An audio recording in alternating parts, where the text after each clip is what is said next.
Hi, I'm Ed. I'm the head trainer at Chicago Flyhouse. Chicago Flyhouse works in a lot of different places around the industry, in arenas and schools and churches and theaters. One way that we try to help keep the industry safer is by just putting really solid rigging out there in the world, and by doing inspections to help people understand what their rigging is and what it should be. And then we back all that up with a training division. I'm our head trainer, and I take a lot of pride in the fact that we put content out there in the world that is useful for people, that it helps them understand not just the science part of the rigging, but also the art. One of the hardest things about rigging is that the basic information that you teach someone on day one, the concepts, are the same as the things you would teach to somebody starting their 20th year in rigging. The science doesn't change, physics and motion and gravity and all of that. What changes is the way that we apply those concepts and the sophistication which we can use to understand the risk and to address risk in really interesting and productive ways that allow us to have ambitions that continue to be greater and greater. So I think that one of the ways that Chicago Flyhouse really helps is to try to bring people together to learn this stuff, but we also really want to engage in a conversation. It's not just about having a class and sort of doing the class and then moving on back on and working the same way. But we really tried to get people talking to each other. I will be the first to say that I don't know everything about rigging. I don't remotely know everything about rigging.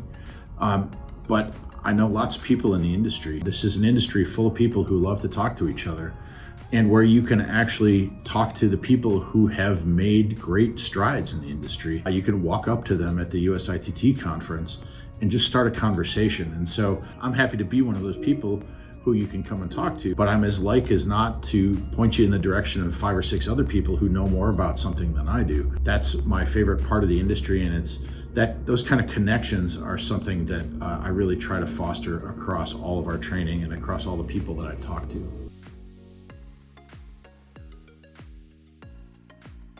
There's lots and lots of books out there, the most recent of which is the Stage Rigging Handbook 4th edition by Jay Glarum and Shane Kelly. That's an update of a book that has been in print for a long time, but it's really a great place to start for theatrical rigging. There are wonderful books on the subject of arena rigging and rigging math, and lots of other kind of incidental books you can read about emergency planning or fall protection, things like that. If you're not a book person, there's plenty of online resources. You can watch YouTube videos from lots of good people. You're welcome to check out the Chicago Flyhouse YouTube channel if you'd like.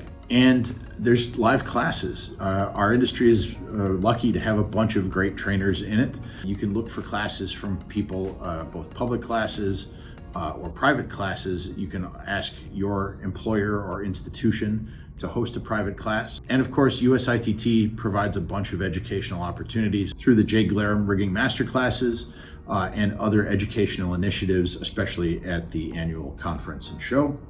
You can also do things like read the technical standards that are offered through ESTA. The best thing you can do is really just talk to people. Talk to the folks you work with, talk to the folks who come through your venue. Word of mouth is a great way to find out about educational opportunities or websites, other things like that.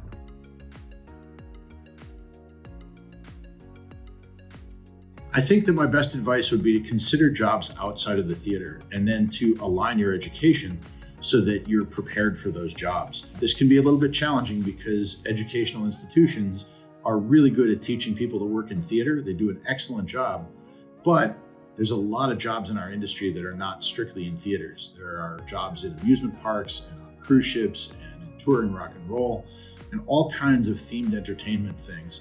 Those jobs tend to pay better than work in theater. And there's also lots and lots more of those jobs than there are theater jobs. And I think that young people get caught up in simply thinking about a theater career when in fact careers in entertainment can go much farther than that. So I really recommend looking into the options that are all around you and trying to find the one that really fits what you're looking to do.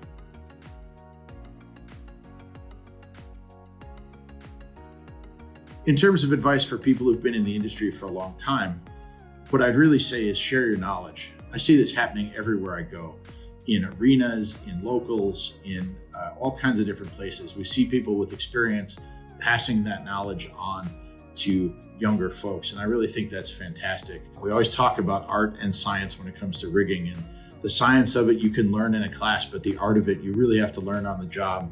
And passing that level of wisdom down to new people is really an excellent thing to do. I love it when our industry comes together and talks about things, when we have that communal experience.